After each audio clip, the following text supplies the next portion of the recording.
Good morning. आज मैं आपको पढ़ाने जा रही हूँ कक्षा 9 की जो कृतिका पुस्तक है उसका पाठ संख्या 1। इस पुस्तक में आपके 3 पाठ सिलेबस में हैं। तो मैं आपको पहला पाठ पढ़ा रही हूँ इस जल प्रलय में, जिसके लेखक है फणीश्वर नाथ रेणु। इसमें बाढ़ की विभीषिका के बारे में वर्णन किया गया है। जब उत्तर बिहार में बाढ़ आती है उसके बारे में बताया गया है। हमने यहाँ तक पढ़ लिया था। हरियाली पर सने सने पानी फिरते देखने का अनुभव सर्वथा नया था। इसी बीच एक अधेड़ यानी 40-50 उम्र वाला आधी उम्र वाला मुश्तन और गंवार जोर जोर से बोल उठा, ईह! जब दानापुर डूब रहा था तो पठनिया बाबू लोग उलट कर देखने भी नहीं गए। अब बूझो बूझो यानी अब भुगतो। कह रहे कि जब हमारे वहाँ पे बाढ़ आई थी तब तो कोई नहीं देखने आया था, अब इन सब ये सब भुगत रहे हैं। फिर लेखक कह रहे हैं कि मैंने अपने आचार्य कवि मित्र से कहा, पहचान लीजिए यही है वह आम आदमी जिसकी खोज हर साहित्यिक गोष्ठियों में होती रहती है। उसके वक्तव्य में दानापुर के बदले उत्तर बिहार अथवा कोई भी बाढ़ ग्रस्त ग्रामीण ग्रामीण क्षेत्र जोड़ दीजिए। कहते हैं कोई भी बाढ़ से जो भी ग्रसित है उस गांव के बारे में भले आप देख सकते हो। शाम के 7:30 बज चुके थे और आकाशवाणी के पटना केंद्र से स्थानीय समाचार प्रसारित हो रहा था। पान की दुकानों के सामने खड़े लोग चुपचाप उत्कर्ण होकर सुन रहे थे। उत्कर्ण यानी कान लगाकर अर्थात ध्यान पूर्वक। पानी हमारे आकाशवाणी से जोर जोर की आवाज आ रही थी ऐसे ही। पानी हमारे स्टूडियो की सीढ़ी तक पहुंच चुका है और किसी भी क्षण स्टूडियो में प्रवेश कर सकता है। ऐसे समाचार सुने तो हमारा दिल दहल गया। समाचार दिल दहलाने वाला था। कलेजा धड़क उठा। मित्र के चेहरे पर भी आतंक की कई रेखाएं उभरी, किंतु हम तुरंत ही सहज गए नहीं, वापस सामान्य हो गए।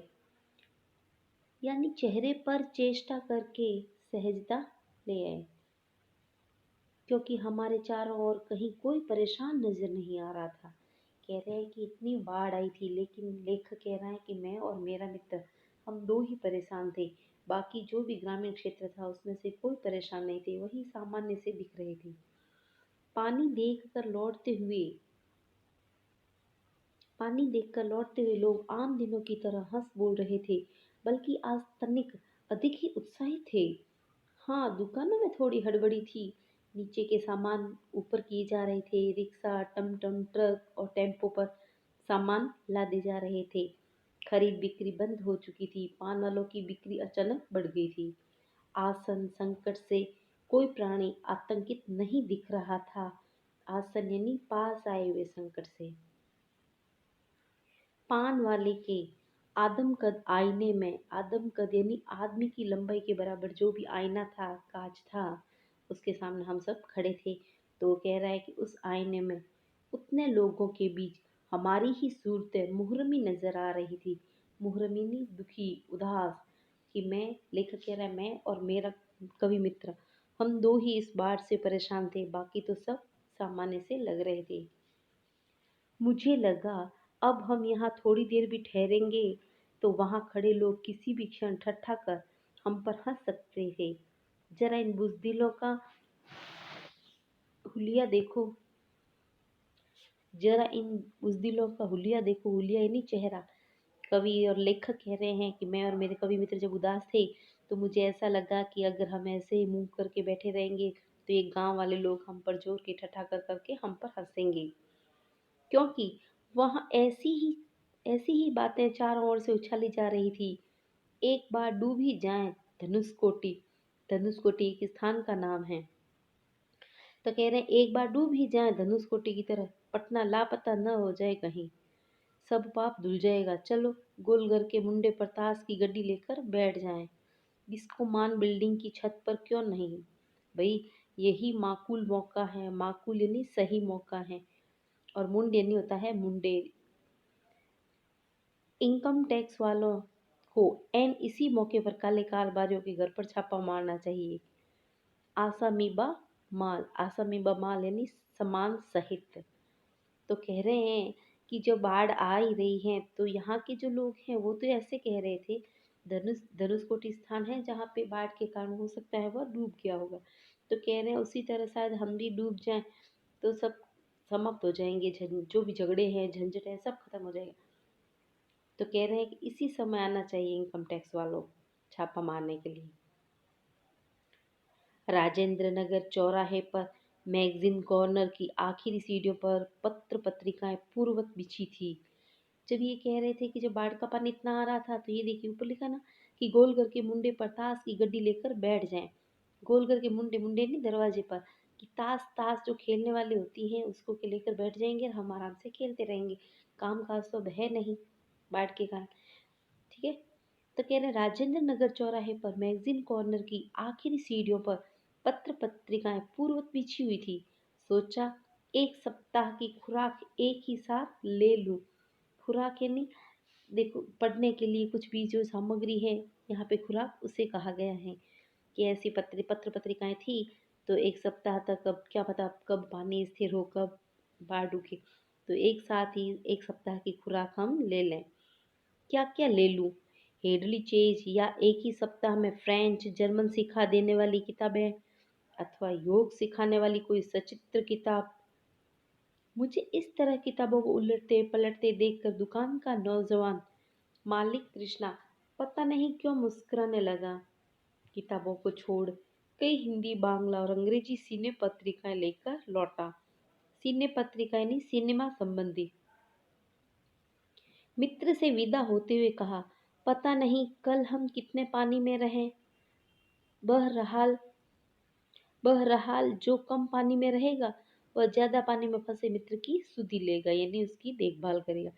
वो जब वहां से मित्र से जुदा होता है बिछड़ता है तो कहता है कि कल मिलते हैं, देखते हैं कौन कहाँ पर ज्यादा पानी रहता है। जो कम पानी में होगा वो ज्यादा पानी वाले का ध्यान रखेगा, देखभाल करेगा। फ्लैट में पहुंचा ही था कि जनसंपर्क की गाड़ी भी लाउड स्पीकर से घोषणा करती हुए राजेंद्र नगर पहुंच चुकी है। हमारे गोलंबर के पास कोई भी आवाज चारों बड़े ब्लॉकों की इमारतों से टकरा कर मंडराती हुई 4 बार प्रतिध्वनि हुई, यानी वापस जोर से उसकी आवाज गूंजने की आवाज आई। सिनेमा अथवा लॉटरी की प्रचार गाड़ी यहाँ पहुंचते ही भाइयों पुकार कर एक क्षण के लिए चुप हो जाती हैं। पुकार मंडराती हुई प्रतिध्वनि होती है, भाइयों भाइयों।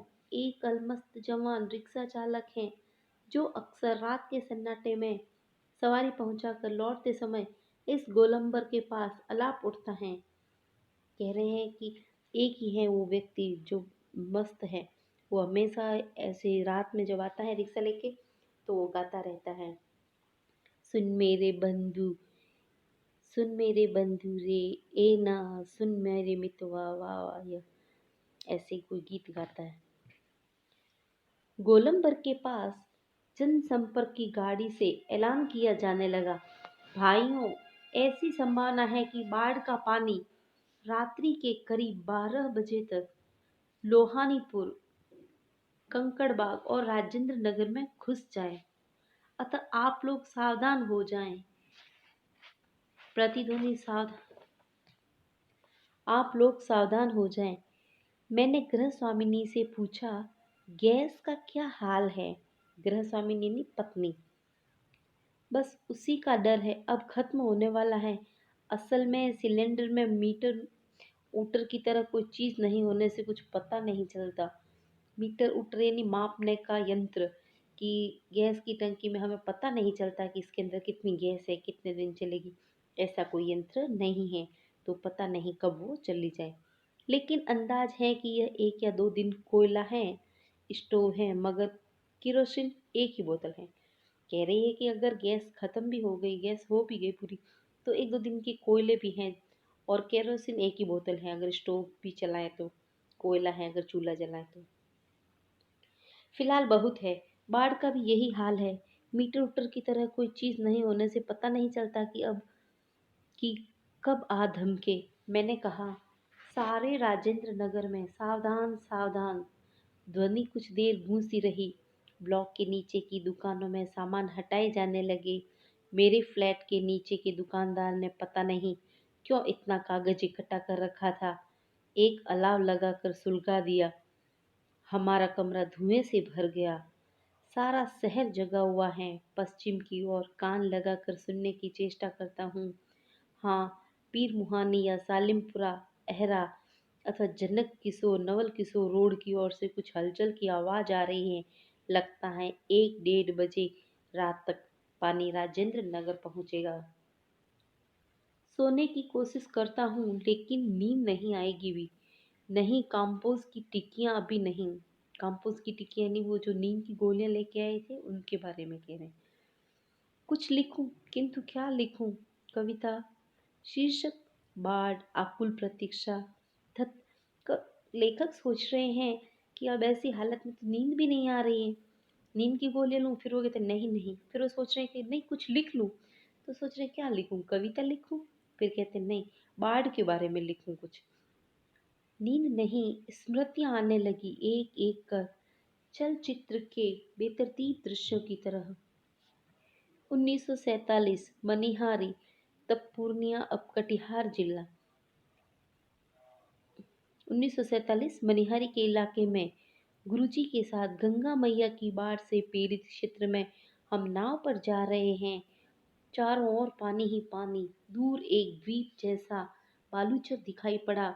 हमने कहा वहां चलकर जरा चहलकदमी करके करके टांगे सीधी कर लें।